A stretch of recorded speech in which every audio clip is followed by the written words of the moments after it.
सिद्धांतों की बात करें तो सबसे पहले हमें हमारे सौरमंडल के बारे में जानना ज़रूरी है। 2 ही मिनट सुनिएगा कि हमारा एक सूर्य है और उसके साथ में 8 ग्रह हैं। लेकिन जब ये सिद्धांत लिखे जा रहे थे तब हमारे ये 9 ग्रहों को माना जा रहा था। क्योंकि प्लूटो जो है वो 2006 के अंदर ही हटाया गया है। 1930 में आया था और 2006 के अंदर उसे हटा दिया गया है। और क्यों हटाया गया? क्योंकि ये दूसरे ग्रहों की कक्षा के अंदर प्रवेश करके वापस अपने स्थान पे पहुंच रहा था। तो ग्रहों का नियम होता है कि सूर्य का चक्कर लगाएंगे, आकार में कुछ बड़े होंगे और ये दूसरी की कक्षा को नहीं काटेंगे। तो इन्होंने ये आकार के अंदर ये छोटा था जिसे इसे बोने ग्रहों में शामिल कर लिया गया और ये दूसरे कक्षा के अंदर से क्रॉस करके आ रहा था। तो जिसकी वजह से 2006 के अंदर इसको ग्रहों की श्रेणी से बाहर निकाल दिया गया। तो दोस्तों ये 8 ग्रह कौन कौन से हैं वर्तमान में हमारे? तो है सूर्य के सबसे निकट का बुध, फिर उसके बाद में शुक्र, पृथ्वी, मंगल, बृहस्पति, शनि, अरुण, वरुण। इसमें एक क्षुद्र ग्रहों का क्रम भी है। ये जो मंगल है और मंगल के बिल्कुल पास में बृहस्पति और मंगल के बीच के अंदर क्या है? क्षुद्र ग्रह, यानी कि एक ग्रह माना जाता था कि वो बाद में खंडित हो गया और वहाँ पर उसके टुकड़े जो है वो चक्कर काट रहे हैं। तो क्षुद्र ग्रह जो है वो उसके साथ में बीच में चक्कर काट रहे हैं। तो 8 ग्रहों का जो क्रम है दोबारा सुनिएगा: बुध, शुक्र, पृथ्वी, मंगल, बृहस्पति, शनि, अरुण, वरुण। उसके बाद में यम का नंबर आता है। अब जो सूर्य है वो हाइड्रोजन और हीलियम का बना हुआ है और ये बुध, शुक्र, पृथ्वी और मंगल 4 जो हैं हमारे आंतरिक ग्रह हैं जो कि लगभग ठोस हैं। उसके बाद में जो क्षुद्र ग्रह हैं उसके पश्चात जो ग्रह आते हैं बृहस्पति, शनि, अरुण, वरुण, वो जो ये बाहरी ग्रह माने जाते हैं जो कि लगभग गैसीय अवस्था के अंदर है। मतलब उनका घनत्व थोड़ा कम है, आकार में बड़े हैं लेकिन घनत्व थोड़ा कम है।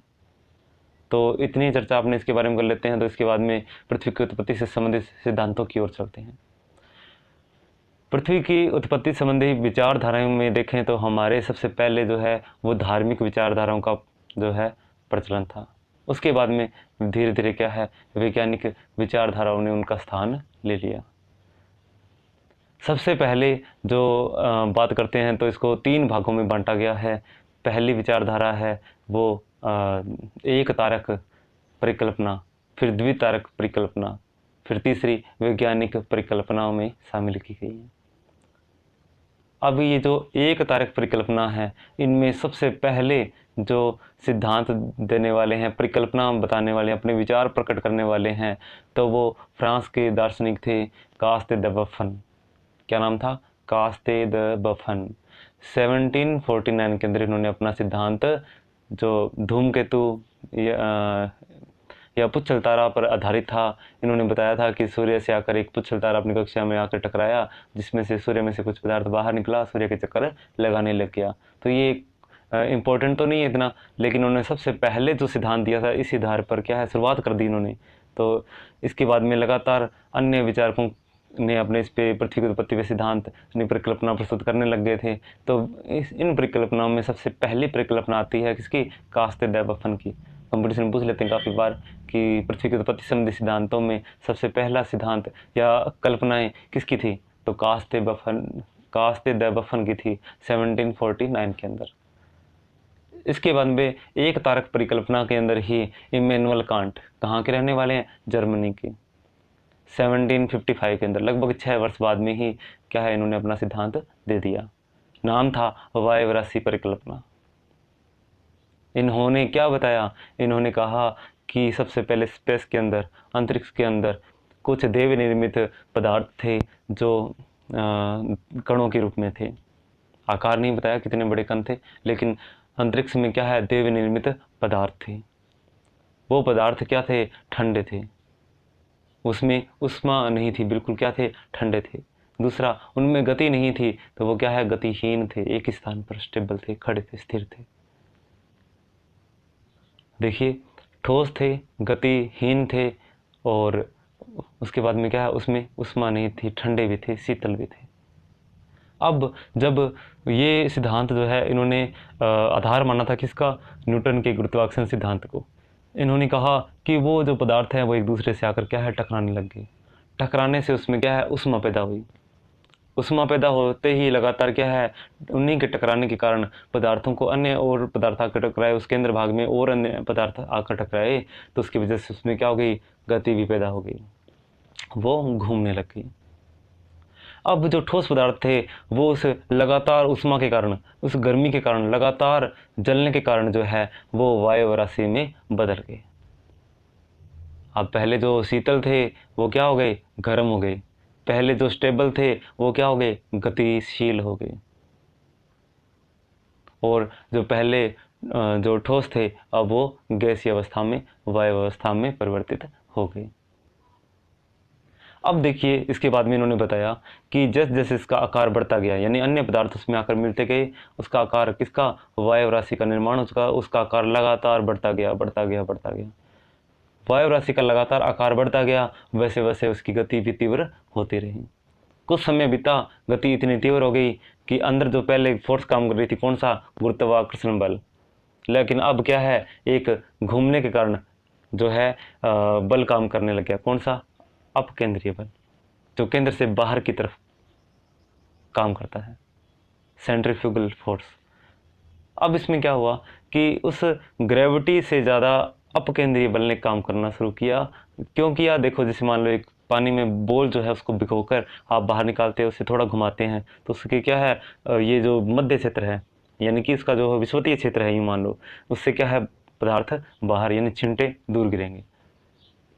उस ग्रेविटी से अपकेंद्रीय बल ज़्यादा हुआ तो उसका अंतिम छोर जो है, यानी कि मध्य, यानी कि मध्य वाला जो मिड का जो क्षेत्र है, उसमें से कुछ पदार्थ जो है वो भारहीन हो गया।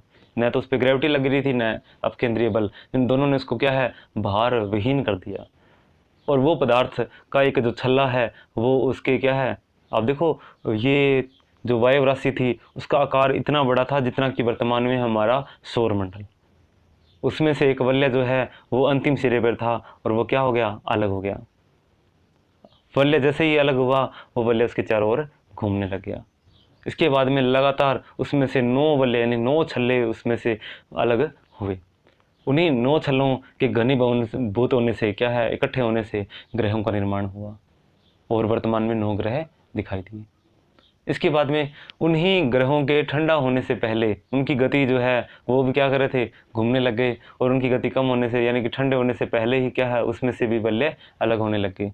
जो सूर्य के नज़दीक थे वो यानी आकार में छोटे थे, उसकी उष्मा जल्दी खत्म हो गई, जल्दी उष्मा खत्म हुई तो उसमें से कोई वलय अलग नहीं हो पाया, उदाहरण बुध, शुक्र। लेकिन जो दूर थे उनकी जो है वो उष्मा ज़्यादा थी, उष्मा सूर्य से दूर होने की वजह से वो, यानी कि जो बड़ा जो पिंड है अगर वो गर्म है तो वो धीरे धीरे ठंडा होगा, लेकिन अगर छोटा पिंड है तो वो जल्दी ही क्या हो जाएगा, शीतल हो जाएगा। तो जो दूर के जो ग्रह थे, जो दूर के ग्रह थे वो धीमे धीमे ठंडे हो रहे थे, धीमे धीमे ठंडे हो रहे थे, लेकिन घूम रहे थे, घूमने की वजह से ही क्या है, परिभ्रमण कर रहे थे, यानी कि उन्हीं में से क्या है, एक छल्ले मतलब छल्लों की जो पुनरावृत्ति हुई, इसी से उपग्रहों का निर्माण हो गया। तो ये सिद्धांत था इमैनुअल कांट का। इसमें कुछ कमियां थी, जिसकी एक तो ये कमियां थी कि जिसमें कि जो बताया था कि भी जो स्टेबल पदार्थ थे, देव निर्मित जो पदार्थ थे, वो उन पदार्थों को पहले कौन सी शक्ति ने रोक रखा था, वो पहले ही आपस में क्यों नहीं टकराए, उसी समय जब ये बताने लगे उस समय ही क्यों टकराए, इससे पहले और बाद में कौन सी शक्ति ने उन्हें रोक रखा था। दूसरा कि जो कोणीय आवेग है, कोणीय आवेग का जो नियम है उससे ये बिल्कुल विपरीत बता रहे हैं कि जो आकार में बड़ा होगा, जैसे मान लो घूमती हुई कोई वस्तु है, घूमता हुआ कोई पदार्थ है, जैसे उसका आकार बढ़ेगा तो उसकी गति क्या होगी, धीमी होगी। लेकिन इमैनुअल कांट ने बताया कि जैसे जैसे आकार बढ़ा वैसे वैसे उसकी गति भी तीव्र होगी। लेकिन वास्तविकता में जब भी किसी वस्तु के आकार को घटाया जाता है, घूमती वस्तु के आकार को घटाया जाता है तो उसकी गति बढ़ती है। जैसे आपने जो शूज़ वगैरह के अंदर जो टायर लगे होते हैं, यानी स्केटिंग करते हुए लोगों को देखा होगा कि पहले वो दूर हाथ करके घूमते हैं, दूर हाथ करके घूमते हैं, लेकिन बाद में हाथों को क्या करते हैं, नज़दीक में कर लेते हैं, फिर उसके बाद में उनका राउंड और भी तीव्र हो जाता है। तो ये कोणीय आवेग के नियम के भी क्या है, विपरीत रहा है। इसके बाद में एक तारक परिकल्पना के अंदर ही हमारे अगले जो विचारक थे, दार्शनिक थे, उनका नाम है लाप्लास। लाप्लास महोदय फ्रांस के रहने वाले थे। इन्होंने 1796 के अंदर अपना सिद्धांत दिया था निहारिका परिकल्पना, यानी कि पूरी लाइन बोलें तो लाप्लास की निहारिका परिकल्पना 1796 के अंदर। इन्होंने कांट की जो परिकल्पना है उसको आधार माना था, लेकिन उसकी कमियों को पहले ही इन्होंने क्या है बाहर निकाल दिया, यानी दूर कर दिया। इन्होंने सीधा ही एक मान लिया कि अंतरिक्ष में, स्पेस में क्या थी, एक निहारिका थी जो पहले से ही क्या थी, तप्त थी, जो पहले से ही गतिमान थी। देखो तीनों ही बातें उन्होंने कहा था कि ठोस कण था, बाद में किसने, कांट ने कहा था कि ठोस कण थे, बाद में निहारिका में यानी कि वायु राशि में कन्वर्ट हुए। पहले क्या थे, शीतल थे, बाद में उसमें आई तो गर्म हुए। फिर इसके बाद में कि वो गतिहीन थे और वो बाद में क्या है एक दूसरे टकराव के कारण गतिशील हुए। तो निहारिका परिकल्पना में इन तीनों ही बातों को क्या है हटा दिया गया और अपना सिद्धांत दिया गया कि भी पहले से एक निहारिका थी जो गतिमान थी, उष्मा यानी कि गर्म थी, और गैसीय पुंज था, ठोस नहीं था। क्या था, गैसीय पुंज था, जिसमें कण आपस में, निहारिका क्या होती है जिसमें कण भी होते हैं और ठोस, मतलब ठोस कण भी हैं और गैसीय तत्व भी हैं। तो गैस और ठोस कणों का आपस यानी धूलिकण जो है उसमें मिक्स होते हैं, तो उसकी एक तस्तरी जैसी आकृति, बादलनुमा जैसी आकृति जो है वो निहारिका कहलाती है। अब धीरे धीरे ये निहारिका जो है इसमें से उष्मा निकलने लग गई, समय बिता ये उष्मा विकिरण होने लग गया, तो ये ठंडी होने लगी। ग्रेविटी के कारण थोड़ी थोड़ी सिकुड़ने लग गई। सिकुड़ने के कारण क्या है, इसका कोणीय आवेग का रोल भी क्या है सही हो गया कि देखो ये आकार में सिकुड़ती गई और इसकी गति बढ़ती गई। जैसे जैसे गति बढ़ी वैसे ही अपकेंद्रीय बल ने काम करना शुरू कर दिया। अपकेंद्रीय बल ने काम करना शुरू किया कि इसके मध्य क्षेत्र यानी कि बाहरी मध्य क्षेत्र से क्या है एक रिंग जो है वो अलग हो गया। वही रिंग समय बीतने के बाद में इसमें क्या है संधियां पड़ गई, जोड़ पड़ गई, और खंडित होने की वजह से क्या है अलग अलग ग्रहों के रूप में यानी टुकड़ों के रूप में बंट गया। वही टुकड़े वर्तमान के ग्रहों के रूप में परिवर्तित हो गए, लेकिन उनके भी क्या है शीतल होने से पहले उनमें से क्या है उपग्रहों का निर्माण हो गया। तो ये सभी जो विचारधाराएं हैं ये इनके बाद में काफ़ी समय तक ये विचारधाराएं चलती रही, इनकी मान्यता बनी रही। लाप्लास की जो निहारिका परिकल्पना है लगभग 1 शताब्दी तक मान्यता प्राप्त रही।